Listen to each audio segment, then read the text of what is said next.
Teksan ini untuk round 2 kita dah masuk dah ni Datuk. Jom. Soalan yang ditanyakan oleh pendengar kita. Terima kasih yang tanya. Tu makna bersungguh benar nak dibantu oleh Datuk secara percuma. Tu kalau kat luar agak-agak je berapa cas dekat Datuk. Tapi inilah apa niat Datuk sebagai fardu kifayah untuk bantu seluruh rakyat Malaysia agar dapat jaga kenderaan dengan baik. InsyaAllah Datuk kan? Okay, kita share the knowledge. Okey, sebelum pergi pada soalan break dish tu, okey, kita raikan dulu soalan ni daripada pendengar kita yang bertanya, Nik Raf.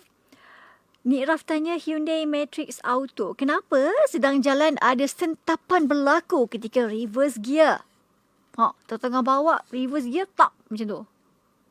Ya, bila kita nak masukkan gear reverse, kita kena pasti keempat-empat roda kita berhenti sepenuhnya.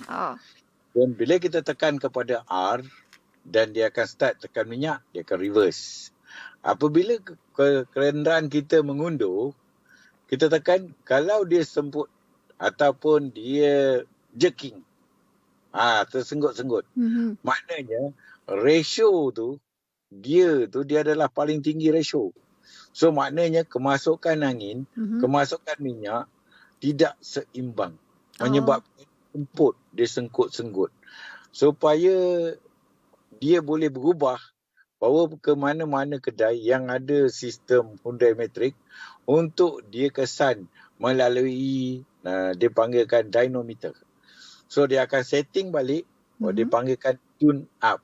Supaya kemasukan angin adalah 12.5, kemasukan bahan bakar adalah 1.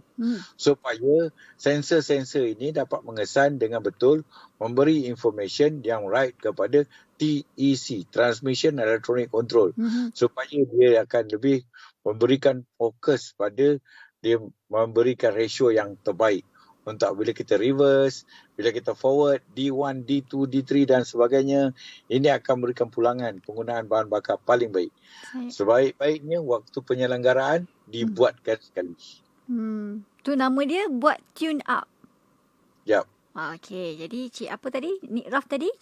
Bila pergi servis cakap nak buat tune up sekali. Okey.